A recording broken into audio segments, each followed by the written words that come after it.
Assalamualaikum warahmatullahi wabarakatuh. Perkenalkan, nama saya Andi Muhammad Rizky.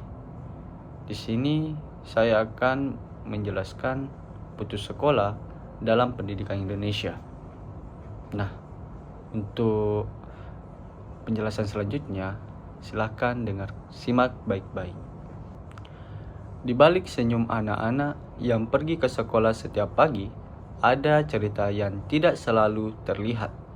Cerita tentang mereka yang tidak pernah sampai di bangku sekolah, mereka yang berhenti belajar sebelum waktunya.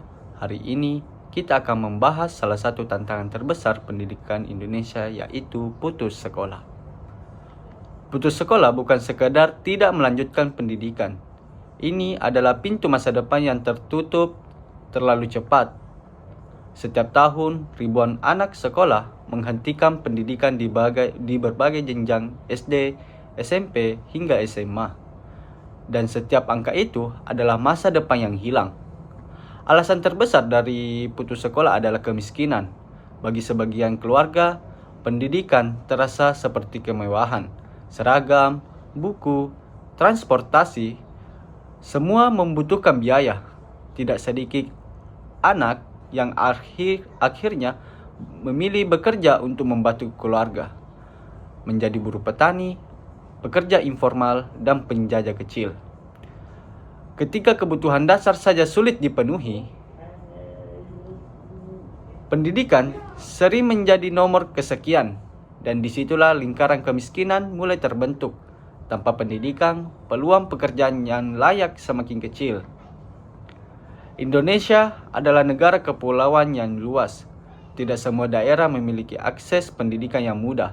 Bayangkan, seorang anak yang harus berjalan beberapa kilometer, melewati jalan rusak, bahkan menyeberangi sungai hanya untuk mencapai sekolah.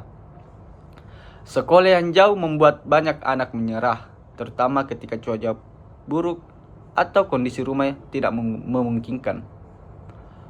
Akses pendidikan yang sulit adalah salah satu bentuk ketidaksetaraan yang masih terjadi hingga saat ini.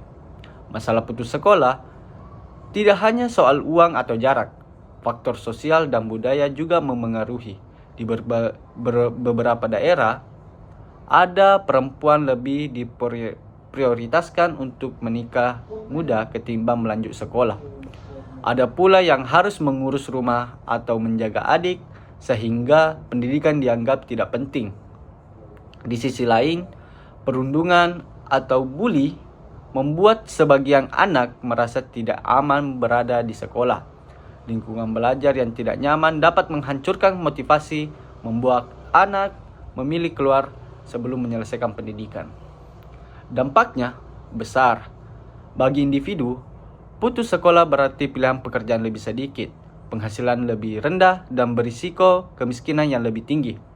Bagi masyarakat, tingginya angka putus sekolah menghambat pertumbuhan ekonomi dan pembangunan sosial. Bangsa dengan sumber daya manusia rendah akan kesulitan bersaing di era digital dan globalisasi.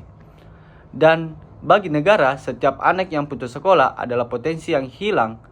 Satu dokter, satu guru, satu pemimpin masa depan yang mungkin tidak pernah lahir.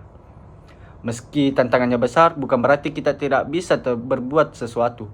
Pemerintah telah menyediakan program seperti beasiswa, bantuan pendidikan, dan pembangunan sekolah di daerah terpencil. Namun penyelesaian tidak cukup hanya dari pemerintah. Masyarakat perlu terlibat, seperti memberikan dukungan belajar, mengadakan donasi perlengkapan sekolah, serta menciptakan lingkungan sekolah yang aman, ramah, dan bebas perundungan. Orang tua pun memiliki peran penting, memberikan dorongan, perhatian, dan keyakinan bahwa pendidikan adalah jalan menuju masa depan yang lebih baik.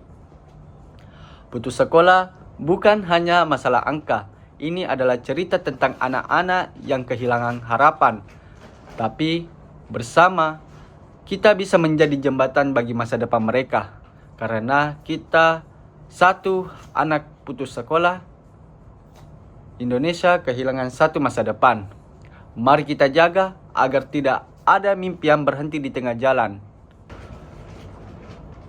Baik, itulah tadi penjelasan tentang permasalahan putus sekolah dalam pendidikan Indonesia.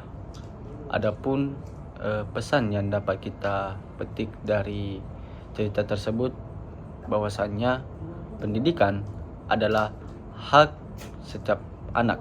Oleh karena itu, marilah kita mewujudkan bersama. Sekian, assalamualaikum warahmatullahi wabarakatuh.